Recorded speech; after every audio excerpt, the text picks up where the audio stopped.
ED के कई अधिकारियों के ऊपर एससी एसटी के तहत मुकदमा दर्ज किया गया है और अब इनकी गिरफ्तारी भी तय है।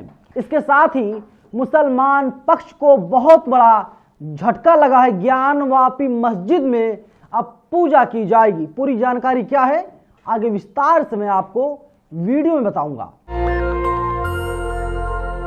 नमस्कार, मेरा नाम नवीन कुमार नंदन और आप देख रहे हैं नेशनल दस्तक। आप सबको पता होगा किस तरीके से ईडी के तमाम अधिकारी झारखंड के मुख्यमंत्री हेमंत सोरेन की तलाश कर रहे थे और कहा गया कि हेमंत सोरेन फरार हो गए हैं, भाग गए हैं, लापता हो गए हैं। लेकिन जो सच है वो खुल करके सामने आ गया है। लोकसभा का चुनाव बहुत ही करीब है। अगले 1.5 महीने में पूरे देश में आम चुनाव होना है। नरेंद्र मोदी चुनाव की तैयारियों में जुटे हुए हैं। माना जा रहा है फरवरी के महीने में नरेंद्र मोदी उत्तर प्रदेश से रैली की शुरुआत करेंगे। लेकिन जिस तरीके से बहुजन समाज के नेताओं को, बहुजन समाज की जो तमाम पार्टियां हैं, उनके नेताओं को परेशान करने की कोशिश की जा रही है, ये बताने के लिए काफी है कि चुनाव करीब है। मौजूदा सरकार डरी हुई है। किसी भी तरीके से इन नेताओं को डराया जाए, इन नेताओं को चोर, डकैत, बेईमान, भ्रष्टाचारी साबित किया जाए और उसका फायदा एक पार्टी को और एक नेता को मिल सके। आप देखिए, नीतीश कुमार एनडीए में शामिल हो गए।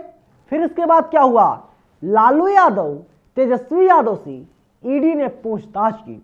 ऐसा लगा लालू यादव और तेजस्वी यादव कितने बड़े घोटालेबाज हैं, भ्रष्टाचारी हैं।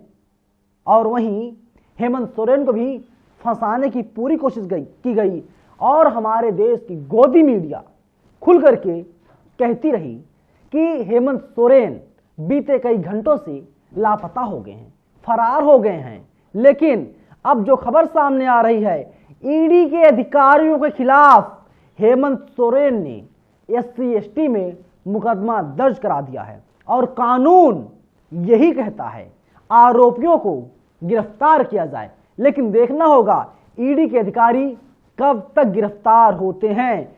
आज तक लिखता है हेमंत सोरेन ने ईडी अफसरों के खिलाफ एससी एसटी एक्ट के तहत दर्ज कराई एफआईआर। एजेंसी ने दिल्ली के आवास में की थी छापेमारी। झारखंड के सीएम हेमंत सोरेन ने प्रवर्तन निदेशालय के अधिकारियों के खिलाफ एससी एसटी के तहत एफआईआर दर्ज करा दी है। ईडी की टीम आज रांची में हेमंत सोरेन से पूछताछ करने के लिए दोपहर 1:15 बजे सीएम आवास पहुंची थी। ईडी की टीम जमीन घोटाले में उनकी भूमिका को लेकर के सवाल कर रही है। जो तमाम अधिकारी हैं उनके नाम क्या हैं मैं आपको बता देता हूं। देखिए, हेमंत सोरेन ने कपिल राज, देवव्रत झा, अनुपम कुमार, अमन पटेल और अन्य ईडी के अधिकारियों के खिलाफ केस दर्ज करवाने का काम किया है। यानी नेताओं को बदनाम करने की पूरी कोशिश की जा रही थी। जयकी यादव का ट्वीट इस पर आया है। इन्होंने लिखा, झारखंड के मुख्यमंत्री हेमंत सोरेन ने ईडी के खिलाफ एससी एसटी एक्ट के तहत शिकायत दर्ज कराई है। इस पर कुछ लोग कह रहे हैं कि Hemant Soren SC ST act का दुरुपयोग कर रहे हैं। यह बात कहने वालों से पूछा जाए कि क्या ईडी अपने पावर का सही इस्तेमाल कर रही है, और अगर सही इस्तेमाल कर रही है तो क्या अपोजिशन में ही भ्रष्टाचारी बचे हैं? भाजपा के कितने नेताओं पर ईडी के छापे पड़े हैं? यह दोहरी मानसिकता के साथ बोलने वाले लोग आत्मा से अंधे हो चुके हैं। देखिए, शिवराज सिंह चौहान, हेमंत बिस्व शर्मा, तमाम ऐसे भारतीय जनता पार्टी के नगीने हैं जिनके ऊपर कई करोड़ रुपए घोटाले का आरोप लगा। अजीत पवार, इन लोगों के घरों पर ईडी की टीम कब पहुंचेगी, ये बड़ा सवाल है। भारतीय जनता पार्टी को इसका जवाब देना चाहिए। भारतीय जनता पार्टी अब कह रही है दिल्ली से हेमंत सोरेन को भगाने में आम आदमी पार्टी ने महत्वपूर्ण भूमिका निभाई है और टीवी वाले चला रहे थे कि हेमंत सोरेन फरार हो गए हैं। पोस्टर लगा दिया गया था 11 लाख रुपए का इनाम भी रख दिया गया था। लेकिन अब जो दूसरी सबसे बड़ी खबर है, दूसरी सबसे बड़ी खबर आप सबको चौंका सकती है, और तमाम जो मुसलमान हैं, इस्लाम धर्म को मानने वाले लोग हैं, वे लोग क्या कह रहे हैं, पहले खबर बता देता हूं आपको। आज तक लिखता है, ज्ञानवापी के व्यास तहखाने में मिला पूजा का अधिकार, बनारस कोर्ट में हिंदू पक्ष की बड़ी जीत हुई है। बनारस की जिला कोर्ट ने हिंदू पक्ष के हक में बड़ा फैसला दिया है। ज्ञानवापी के व्यास तहखाने में हिंदू पक्ष को पूजा करने का अधिकार दे दिया है।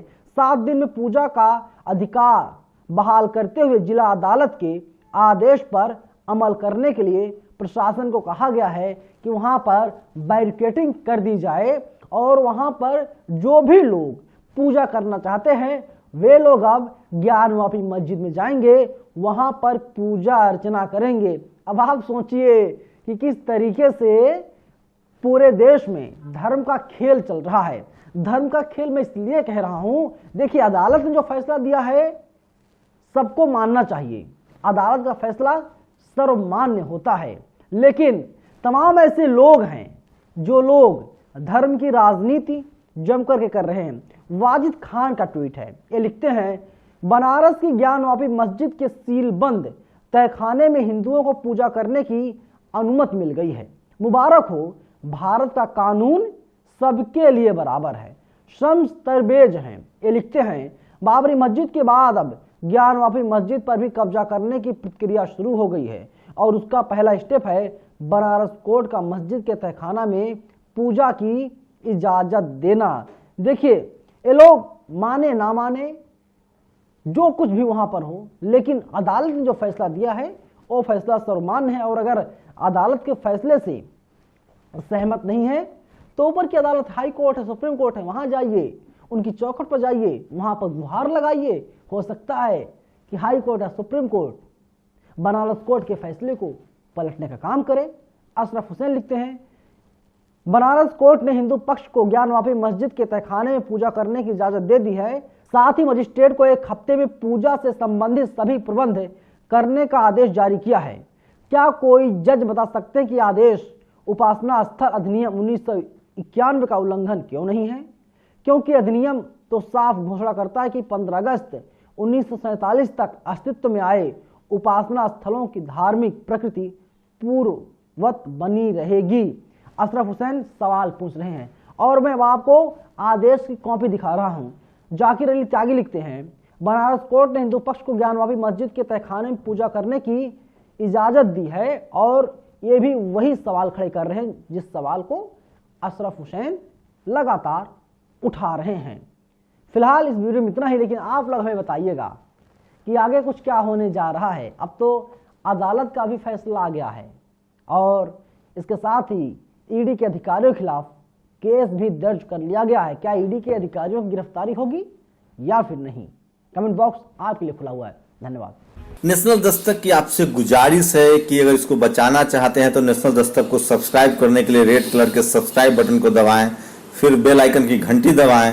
नेशनल दस्तक को बचाने के लिए बहुत जरूरी है कि हर खबर को शेयर करें, लाइक करें, कमेंट जरूर करें।